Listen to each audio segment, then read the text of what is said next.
Hello students, स्वागत है आप सभी का हमारे यूट्यूब चैनल ऑनलाइन क्लासेस में। हम पढ़ रहे थे रियल नंबर, वास्तविक संख्याएं। वास्तविक संख्याओं में हमने यूक्लिड विभाजन प्रमेय, यूक्लिड विभाजन एल्गोरिथम, उस पर आधारित क्वेश्चन, फिर अंकगणित के आधारों पर में उस पर आधारित क्वेश्चंस, फिर अपरिमेय संख्याओं का सत्यापन और अपरिमेय संख्याओं के ऊपर आधारित क्वेश्चंस किए। आज हम पढ़ने वाले हैं लास्ट टॉपिक, वास्तविक संख्याओं का, परिमेय संख्याओं का दशमलव प्रसार। तो कॉपी पेन उठाइए और स्टार्ट कीजिए हमारे साथ परिमेय संख्याओं का दशमलव प्रसार। परिमेय संख्याओं का दशमलव प्रसार पढ़ने से पहले बाद में वही चीज हमारे मन में सबसे पहली चीज आती है कि परिमेय संख्या। परिमेय संख्या हम 9th में पढ़ के आ चुके हैं और हम प्रीवियस वीडियो में भी परिमेय संख्या के बारे में बात कर चुके हैं कि वे संख्याएं, यानी अगर x बराबर कोई संख्या है जिसे हम p बटा q के फॉर्म में लिख सकते हैं और q नॉट इक्वल टू 0, वो क्या कहलाती है? परिमेय संख्या कहलाती है। जिन्हें हम फ्रैक्शन के रूप में, रेशो के रूप में लिख सकते हैं, वो रैशनल नंबर कहलाते हैं। क्लियर हुआ? परिमेय संख्याओं के बारे में अगर बात करें, एग्जाम्पल देखें, 1/2, 1/3, 3/5, 8/9, 6/7, ये सारी की सारी संख्या क्या कहलाती है? परिमेय संख्या कहलाती है। इसमें और भी है, जैसे 3 है, 4 है, -5, ये सारी भी परिमेय संख्याएं हैं। परिमेय संख्याओं की अगर हम बात करें टाइप्स की, प्रकार की, तो परिमेय संख्याएं 2 प्रकार की होती है जो हम 9th क्लास में पढ़ चुके हैं। पहला है शांत, दूसरा है यानी शांत दशमलव, और दूसरा है अशांत दशमलव। शांत दशमलव को अगर हम एग्जांपल देखें तो जैसे है 3/5। 3/5 को जब आप सोल्व करेंगे तो 0.6 आएगा। और एग्जांपल देखें तो 1/4, जिसका मतलब हो गया 0.25। तो वे संख्याएं जिनका अंत में 0 आ जाए, यानी जिनमें कंप्लीट भाग जल जाए, यानी शेष क्या हो जाए? 0 बच जाए, वो क्या कहलाती है? शांत दशमलव कहलाती है, यानी टर्मिनेटिंग, यानी जिसमें एंडिंग में 0 आ जाए। अशांत की बात करें तो जैसे अपन बात करते हैं 8/9। 8/9 की बात करते हैं तो ये हो जाता है 0.8888, यानी रिपीट होता है। आप बात करें 6/7 की तो ये आता है 0.874125, फिर आगे वही रिपीट होता है। तो यानी अगर हम चीजों को देखें तो यहाँ पे क्या दिख रहा है कि यहाँ पे शांत दशमलव में जो एंड है वो शेषफल 0 पे हो जाता है, यानी एंडिंग में 0 आ जाता है। जैसे आप इसके आगे 0 लिख सकते हैं, इसके आगे भी 0 लिख सकते हैं। लेकिन अगर बात करें अशांत दशमलव की तो इसमें रिपीट होता है, तो यानी इसको हम बोलते हैं नॉन टर्मिनेटिंग, यानी जो रिपीट अंत नहीं हो, जिसको हम बोल सकते हैं एक तरीके से अनावर्ती। ठीक है, क्योंकि दोबारा देखिए इसको कि इसको हम बोलते हैं नॉन टर्मिनेटिंग और रिकरिंग यानी रिपीटिंग, कि जैसे यहाँ पे क्या हो रहा है? रिपीट हो रहा है। तो आपने इसको पढ़ा भी था कि हम इसको नॉर्मली 0, 8 की पावर 12 भी कहते हैं। ठीक है, तो ये 2 टाइप के परिमेय संख्या होती हैं, शांत दशमलव और अशांत दशमलव। तो इस चैप्टर में हम ये शांत और दशमलव अशांत के बारे में बात करने वाले हैं। एक नोट डाल के अगर हम चीजों को देखें, यानी अगर हम यहाँ एक नोट डालें और चीजों को समझें, तो आपने पढ़ा था कि √2, √3 और पाई, ये सारी की सारी क्या होती है? अपरिमेय। क्यों होती है? क्योंकि ये एक तो अनावर्ती, यानी इसमें एक तो रिपीट नहीं होता है, ठीक है, दूसरा ये अशांत भी है, यानी अटर्मिनेटिंग भी है, नॉन टर्मिनेटिंग भी है। तो जो नॉन टर्मिनेटिंग और नॉन रिपीटिंग भी हो, यानी नॉन टर्मिनेटिंग और नॉन रिकरिंग, तो वो क्या कहलाती है? √2, √3, √5। क्योंकि √2 का अगर हम मान देखते हैं तो वो होता है, √2 का मान होता है नॉर्मली अगर हम देखें तो 1.414, या फिर अगर हम इसको यहाँ की बजाय अगर यहाँ लिखें कि √2 का हम मान देखें तो ये होता है 1.414, 2, 5, 8, फिर अपने पास 2, 1, 3, 5, 6, फिर 2। तो यानी ये रिपीट आगे एक तो एंड नहीं हो रहा है इसका, दूसरा ये क्या नहीं हो रहा, रिपीट नहीं हो रहा। तो नॉन टर्मिनेटिंग यानी एंड नहीं हो, समाप्त नहीं, और नॉन रिकरिंग यानी रिपीट भी नहीं हो, तो वो क्या कहलाती है, अपरिमेय संख्याएं कहलाती है। तो चीजें क्लियर हुई कि परिमेय संख्या क्या आती है, जिन्हें भिन्न रूप में लिख सकते हैं। शांत दशमलव, अशांत दशमलव, दो प्रकार की संख्याएं होती है। शांत में वो होता है जिसमें एंडिंग जीरो पे हो जाए, जिसमें शेष जीरो आ जाए, यानी टर्मिनेटिंग एंड हो जाए। और अशांत दशमलव क्या होती है, यानी जो नॉन टर्मिनेटिंग, यानी जो एंड तो नहीं हो और साथ साथ रिपीट होता हो, यानी जिसे हम बार से नोट भी कर सकते हैं। आपने पढ़ा होगा 0.8 बार, 0.3 बार 9th क्लास में। और अपरिमेय संख्या के बारे में हो गया, तो ये हमारे पास बेसिक परिमेय संख्याओं के बारे में बात है। अब बात आती है परिमेय संख्याओं की टाइप के बाद कि हम शांत और अशांत प्रसार पहचानेंगे कैसे। तो यदि परिमेय संख्या x बराबर p बटा q, जहां q नॉट इक्वल टू 0, ये कोई परिमेय संख्या लिखी है रेशो के रूप में। यदि फर्स्ट पॉइंट, यदि हर क्या होता है, नीचे वाली राशि, हर q के गुणनखंड, जब हम हर q के फैक्टर करें तो वो अगर 2 की घात m और 5 की घात n के रूप में हो तो दशमलव प्रसार शांत होगा। दूसरा इसका अपोजिट, यदि हर q के गुणनखंड 2 की घात m और 5 की घात n के रूप में नहीं हो तो दशमलव प्रसार अशांत होगा। यानी अगर कोई संख्या है परिमेय और उसका हर यानी नीचे वाली राशि डिनोमिनेटर, अगर q कई गुणनखंड 2 की घात m 5 की घात n यानी 2 और 5 के रूप में ही हो, सिर्फ ये चीज याद रखें, 2 और 5 के रूप में, इनके अतिरिक्त कोई भी चीज नहीं होनी चाहिए, तो वो क्या होगा, दशमलव प्रसार शांत होगा। और अगर नहीं होता है तो वो दशमलव प्रसार अशांत होगा। तो ये इस टॉपिक का बेसिक कॉन्सेप्ट है। तो क्लियर हुआ कि दशमलव प्रसार क्या होता है। इस टॉपिक पे आधारित क्वेश्चन है, निम्न परिमेय संख्याओं के दशमलव प्रसार शांत और अशांत है, ये आपको पहचानना है। अगर शांत है तो दशमलव प्रसार भी लिखना है। तो इसके ऊपर हमने कुछ एग्जांपल्स लिए 6, एक एक करके हम सबको समझेंगे, अलग अलग तरीके के, लेकिन बेसिक कॉन्सेप्ट सेम है। तो स्टार्ट करते हैं पहले वाले का। सबसे पहले आप संख्या लिख लें 15/200, 15/1600। फिर आप देखिएगा कि कोई फैक्टर ऐसे हो रहे हैं जिसे कट रहे हैं, तो आप देखेंगे 5 से कटा 3 बार और 16 से कट 16 को काटा तो 320 बार। कैसे, 5 3 15, 10 बच गए, 5 दूनी 10 बच्चे को। अब ये बन गया p बटा q के रूप में। हर q बराबर 320 के गुणनखंड, 320 के गुणनखंड। तो आप 320 के गुणनखंड करेंगे, 2 से डिवाइड किया 160, फिर 2 से किया 80, फिर 2 से किया 40, फिर 2 से किया 20, फिर 2 से 10, फिर 2 से 5, फिर 1। तो आपको दिखा कि 2 कितनी बार है, 1 2 3 4 5 6 और 5 1 बार।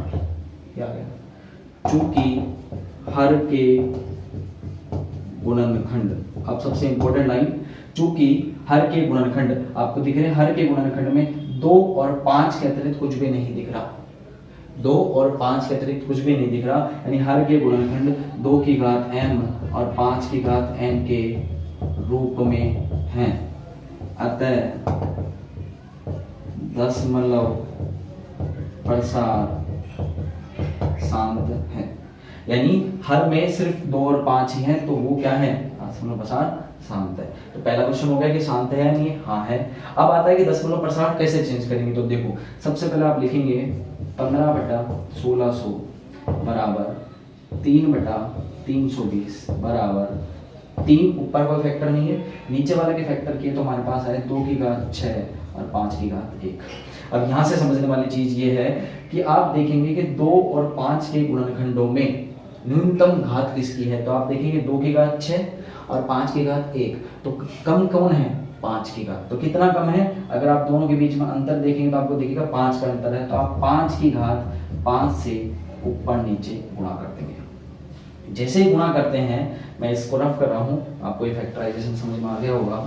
तो जब हम इसको गुणा करते हैं तो 3 गुणा 5 की घात 5, आप रफ कॉपी में सोल्व कीजिए कि 5 into 5 into 5 into 5 into 5, 25 25 5 125, 125 into 5 625 और 3125।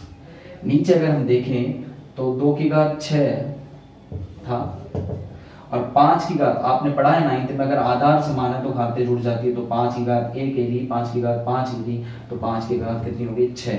और आपको ध्यान रखना है कि हमें नीचे 2 और 5 की घात क्या बनानी है, समान बनानी है। अब समान बनाते हैं, 3 से इसको गुणा करते हैं तो ये होता है 9 3 7 5 बटे। अब जब आपने एक गुणधर्म और पढ़ा है कि दो आधार जब घातें समान होती है तो आधार गुणा हो जाते हैं, 2 और 5 10 की घात 6। अब 10 की घात 6, तो आप 6 संख्या के पहले दशमलव लगाएंगे, तो 9 3 7 5, 4 तो है 1 2 3 4, 2 जीरो लगाएंगे और दशमलव लगाएंगे। तो इस प्रकार हम संख्याएं लिखते हैं। वापस देखिए, सबसे पहले हम संख्या लिखेंगे, फैक्टर करेंगे, दोनों में जिसकी घात कम है उससे हम ऊपर नीचे गुणा करेंगे जितने का अंतर है, और गुणा करने के बाद दोनों के घातें समान है 6 6, तो आधार गुणा हो गए, 2 पंजो 10, फिर हम दशमलव लगाएंगे, तो ये दशमलव प्रसार आ गया। क्लियर हुआ? नेक्स्ट क्वेश्चन है सॉल्यूशन बी, सेकंड वाला 17/8। सबसे पहले हम देखेंगे दोनों संख्याएं अभाज्य है भाज्य, दोनों आपस में नहीं कट रही है, तो ये मान हो गया p/q। फिर आप लिखेंगे हर q बराबर 8 के गुणनखंड, 2 की घात 3, 8 के गुणनखंड हम जानते हैं। चूंकि हर के गुणनखंड, अब मुद्दे की बात समझना, 2 की घात m और 5 की घात n। देखो आपको दिख रहा है कि हर के गुणनखंड में 2 तो आ रहा है, लेकिन क्या नहीं आ रहा, 5 नहीं आ रहा। लेकिन आपको ध्यान देना है कि यहाँ पे आप नोट डाल के एक चीजों को समझे कि अगर हर के गुणनखंड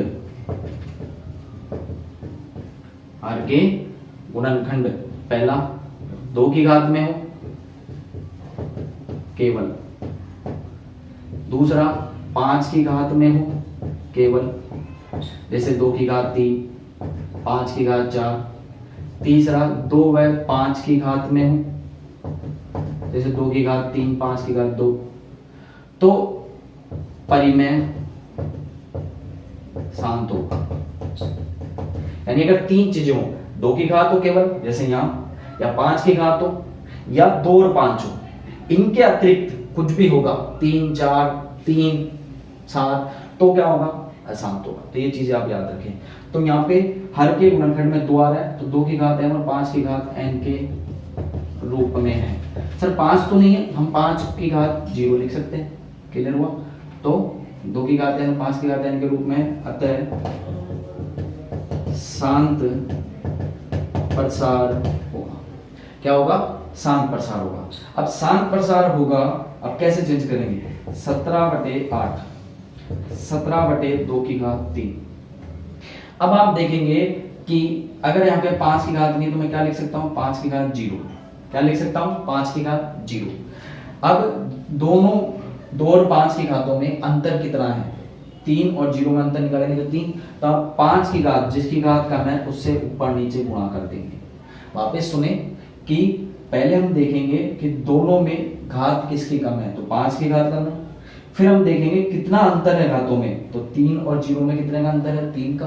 तो आप 5 की घात 3 से ऊपर नीचे गुणा कर देंगे, तो 17 गुणा 125 बटे 2 की घात 3 गुणा 5 की घात 3। 17 को 125 से गुणा करेंगे, 17 का 85, यहाँ से 8, 17 दूनी 34 और 8 42, 17 और 1, 17 और 4 21। नीचे आधार घातें समान है, तो आधार 10 की घात 3, अब आपको मैंने बताया था अगर 10 की घात 3 है तो 3 संख्या बाद दशमलव लगेगी, तो 2125 लिखा, पीछे से गिनेंगे 1 2 3 और 3 संख्या के बाद आप दशमलव लगा देंगे, तो ये आपका आंसर आ गया।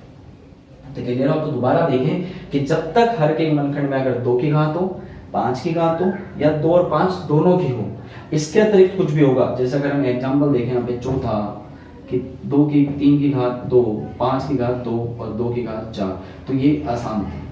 क्यों है? क्योंकि यहाँ पे क्या आ रहा है? 3 आ रहा है। क्लियर हुआ? तो ये क्वेश्चन भी कंप्लीट।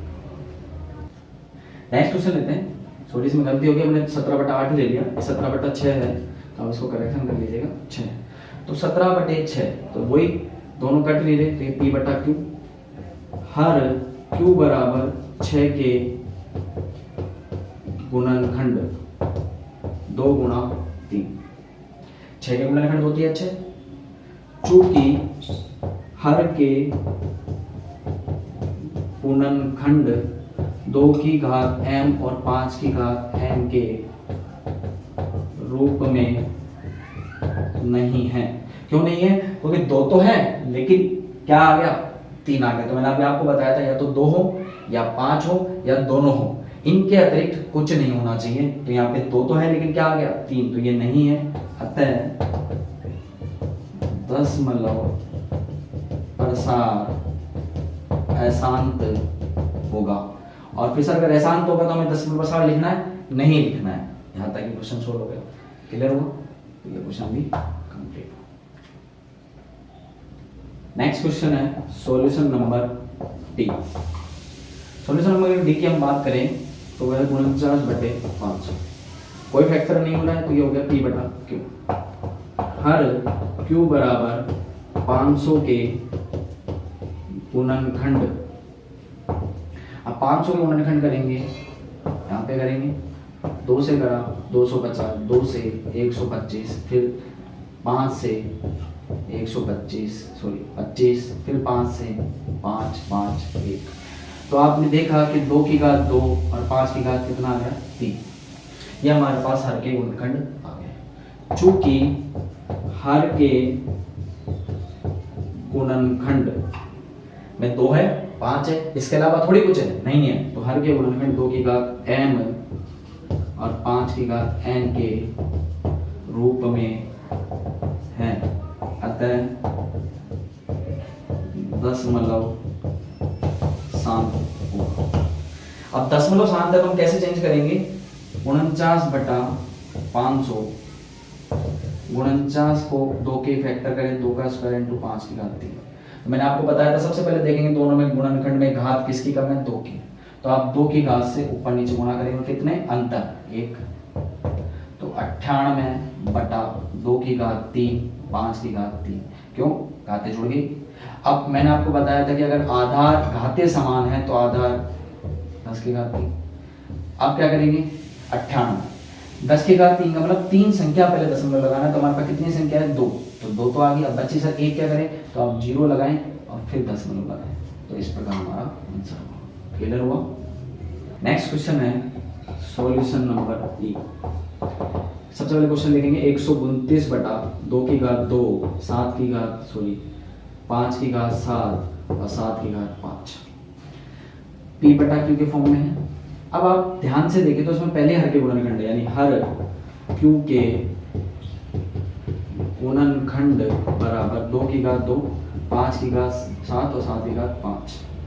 चूंकि हर के गुणनखंड, मैंने आपको थोड़ी देर पहले बताया था कि हर के गुणनखंड में या तो 2 हो या 5 हो, लेकिन यहाँ पे क्या आ गया? 7 आ गया। तो हर का गुणनखंड 2 की घात m और 5 की घात n के रूप में नहीं है। अतः दशमलव अशांत होगा। दशमलव अशांत होगा। क्लियर हुआ? ठीक है। लास्ट क्वेश्चन अभी हम यहाँ ही देख लेते हैं। f वाला 77/210। अगर आप 7 से काटेंगे 11 बार और 7 से काटेंगे 20 बार। अब आ गया P/Q। Q 30 के गुणनखंड, अगर आप 30 के गुणनखंड करेंगे तो 2 × 3 × 5, 2 × 6, 6 × 5 30। चूंकि हर के गुणनखंड 2 की घात m और 5 की घात n के रूप में नहीं है, अतः अशांत प्रसार होगा। तो याद रखिए, जब भी हर के गुणनखंड में 2 हो, 5 हो या 2 और 5 दोनों हो, अगर इसके अतिरिक्त कुछ भी होगा 3, 7, 11 अभाज्य संख्या है तो वो क्या होगा, अशांत प्रसार होगा। तो क्वेश्चन क्लियर हुआ, आपको हर टाइप का क्वेश्चन समझ में आ गया होगा। नेक्स्ट क्वेश्चन है कि निम्न वास्तविक संख्याओं के दशमलव प्रसार में परिमेय संख्या पहचानिए। ये परिमेय है या अपरिमेय है, और अगर परिमेय होती है तो उसे हम p बटा q के रूप में लिखते हैं। तो हर q के उभयनिष्ठ गुणनखंड के बारे में टिप्पणी कीजिए, यानी बताना है कि गुणनखंड कैसे हैं, 2 की और 5 के रूप में है या नहीं है। तो अगर हम बात करें सॉल्यूशन नंबर फर्स्ट की, सॉल्यूशन ए, तो 0.1012001230 चूंकि यह संख्या, जो हमें संख्या दी गई है वो आप देखेंगे कि रिपीट नहीं हो रही है और एंडिंग भी नहीं हो रही है, तो यह संख्या अशांत है, यानी रिपीट नहीं हो रही है, सॉरी एंड नहीं हो रही है, और अनावर्ती है, यानी रिपीट भी नहीं हो रही है। अशांत का मतलब एंड नहीं हो रहा है, यानी नॉन टर्मिनेटिंग, और अनावर्ती का मतलब रिपीट नहीं, यानी नॉन रिकरिंग है। अतः यह अपरिमेय संख्या है। अगर यह अपरिमेय संख्या है, इसे p बटा q के रूप में लिखा नहीं जा सकता है। यानी अगर ये अपरिमेय संख्या है तो हम इसे p बटा q के रूप में लिख नहीं सकते। तो क्वेश्चन कंप्लीट हुआ। सॉल्यूशन नंबर अगर हम सेकंड की बात करें, सॉल्यूशन बी, सबसे पहले हम संख्या लिख लेते हैं 43.123456789। इसको हमने मान लिया ये x बराबर। अब x बराबर 43 1 2 3 4 5 6 7 8 9।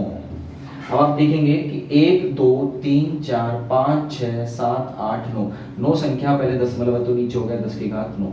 दशमलव संख्याओं को भिन्न में लिखना और भिन्न संख्याओं को दशमलव में लिखना, ये हम छोटी क्लासों में पढ़ चुके हैं, पहली क्लासों में। तो ये आ गया, तो 43 3 4 5 6 7 8 9, 10 को हम 2 गुणा 5 की घात 9 लिख सकते हैं। हाँ या ना? तो चूंकि यह संख्या p बटा q के रूप में है, कैसे है, क्योंकि p भी है और q भी है, तो ये p बटा q के रूप में है। मैं इसको इधर से रफ कर रहा हूँ, वापस देख ले कि इसमें एंडिंग नहीं हो रही है, इसलिए अशांत, और रिपीट भी नहीं हो रहा है। 120 है, फिर 1200 हो गए, फिर 12000 हो गए, तो अनावर्ती है, अतः यह अपरिमेय संख्या है, नॉन टर्मिनेटिंग, नॉन रिकरिंग। इसे p बटा q के रूप में नहीं लिख सकते, हम पढ़ चुके थे। तो अगर हम इस क्वेश्चन को कंप्लीट करते हैं तो यह संख्या p बटा q के रूप में, अतः है परिमेय संख्या है। अगर जिस भी संख्या को हम p बटा q के रूप में लिख सकते हैं वो क्या होती है, परिमेय संख्या होती है। तो ये परिमेय संख्या है, और हर q के गुणनखंड 2 की घात 9 इंटू 5 की घात 9 है। क्यों? 2 की घात 9 और 5 की घात 9 है, तो ये हमने हर के बारे में टिप्पणी कर दी, और ये संख्या कैसी है, परिमेय संख्या है। तो क्लियर हुआ आपको क्वेश्चन। इस वीडियो में हमने परिमेय संख्याओं के दशमलव प्रशांत यानी शांत और अशांत रूप पहचानना सीखा, और दशमलव में चेंज करना सीखा, और साथ साथ हमने परिमेय संख्या के बारे में भी जानकारी ली। तो वास्तविक संख्याओं के जो चैप्टर में हमने 4 चीजें पढ़ी, यूक्लिड विभाजन प्रमेय का, अंकगणित के आधारभूत प्रमेय, अपरिमेय संख्याओं का सत्यापन, और चौथा टॉपिक था परिमेय संख्याओं का दशमलव प्रसार। तो चारों टॉपिक हम डिटेल में विद क्वेश्चन समझ चुके हैं। नेक्स्ट वीडियो में हम आपके लिए लेके आ रहे हैं मिसलेनियस क्वेश्चन, यानी इन चारों चैप्टरों के ऊपर और इंपॉर्टेंट क्वेश्चंस। तो आप वीडियो को देखते रहें, चैनल को सब्सक्राइब करें, और वीडियो आपको कैसा लगा, वीडियो के बारे में आप हमें लाइक करके और कमेंट करके बता सकते हैं। Thank you.